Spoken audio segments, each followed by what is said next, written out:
another fun guy you played with, and we had him on our show also a few months ago, Jared Allen. He told us about the anticipation of, getting Brett Favre to the Minnesota Vikings and when he arrived and how it kind of changed the dynamics of the program there. What do you remember about Brett Favre and his addition to the Minnesota Vikings?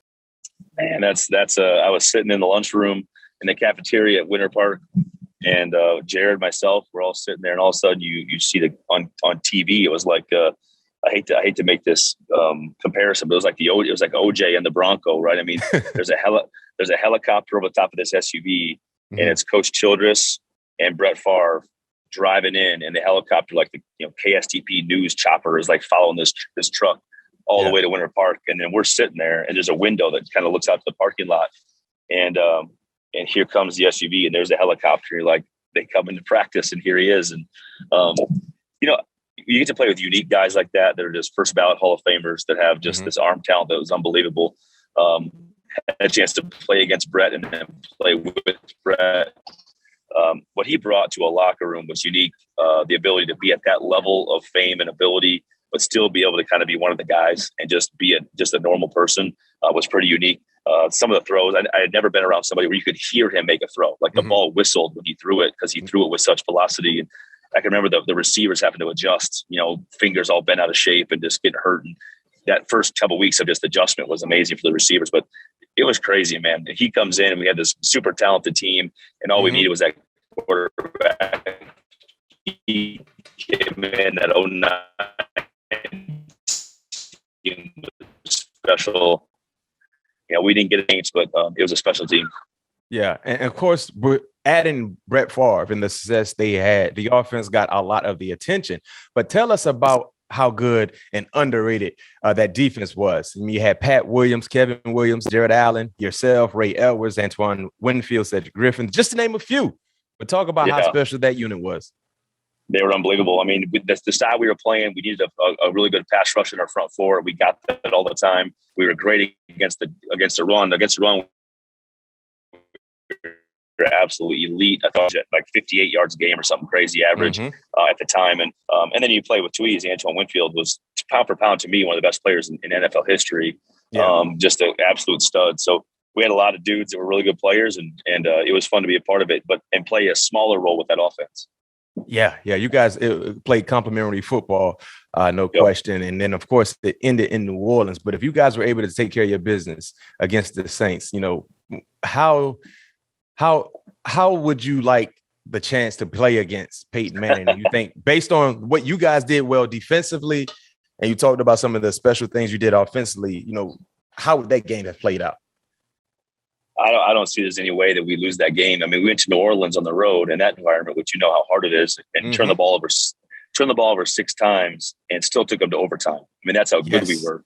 People forget about that. People forget about that element of the game. You guys played turnover-wise was sloppy, but you still had a shot to win that ball game. If you take away one of those turnovers and just have 5. Yeah, I mean, you look at the last pick that Brett threw. Obviously, threw across his body. Makes that bad mistake, and that was the 6th turnover. I think 5th or 6th. I may be wrong on that. It's 5 or 6. But if you don't make that, we're kicking a field goal, and we're going to play Peyton. And I like our chances. I mean, I don't know. You can't put money on your own games, but man, I'd have bet all my chips on us. But, the only thing that could have slowed us down was ourselves, and that was what happened in New Orleans. And we still found a way to make it competitive and get into overtime. And they had one drive that they got the field goal. And then the next year they changed the rule where you had to score a touchdown in the first drive of overtime. So they changed the rule. 1 year too late. Yeah, it's never fun when you play in the game that they change the rule with. You'd rather play the next year. But it is what it is. I mean, you know how it is. I never got a chance to win a Super Bowl. But if I look back, how this conversation started. You play 9-man football in South Dakota. You get one scholarship and go to Iowa. You do what you do there and get drafted in the first round and play in the NFC Championship game. You could be like, is that really a failure? Right? I mean, you look at the success of your career, you'd be like, man, I don't care how that game went or if you lose, that's an impressive career. And I'm just so proud to have done it with good people and do it, and most importantly, do it my own way, which is most important. Yeah. And I mean, you exceeded the expectations, like coming from 9-man football. To being a first round selection, having an outstanding career, Pro Bowler, played in big time ball games and was a contributor. It wasn't like you were just, a situational like player. No, you was a big time contributor. So no question, there's nothing failed about your career. But I got a big time question for you though. What's the tougher playoff loss? Saints in 09, Seahawks in 15. Oh man. Those both cut so deep in Minnesota football lore. I mean, you look at the 98 missed kick with that team, that offensive team that the Vikings had 98. I mean, I know you being a football guy, you appreciate that team because that team was just unbelievable talent. So those three losses are probably, the ones that cut the deepest other than the Super Bowl losses the Vikings have sustained in the 70s. Yeah.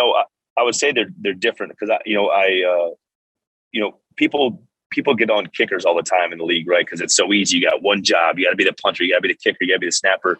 Yep. But people don't understand the work like Blair Walsh puts in, right? And nobody wants to make that kick more than Blair Walsh, like on the planet. So, but the reality is, I felt bad for, but I kind of have the empathy towards Blair in that situation because, man, I don't want to be that situation. I don't have that mindset to be the kicker. So I would say 09 was much bigger because the scale was bigger and we were one game away. But one game. So that's probably the harder loss though.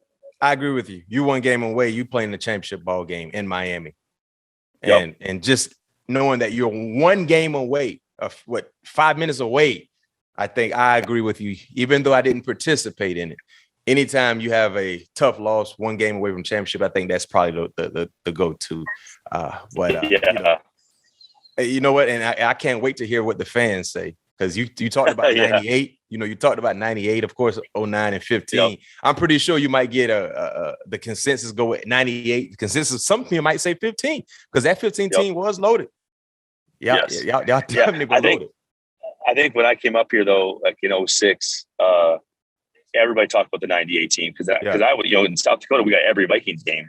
So I watched every game and you look at the 98 team, man, I mean, that thing was signed, sealed, and delivered. That's a W. And just if, Falcons come up and get a win, it's just crazy. I feel like you look back at that game, I've watched that game back in NFL films, man, the Vikings did it to themselves. They pulled the dogs off offensively in the second half. And like you have all those guys, man, just throw the ball up, let Randy go get it. Yeah. It keeps going until the game is over. Never get complacent or get relaxed. So you live and you learn.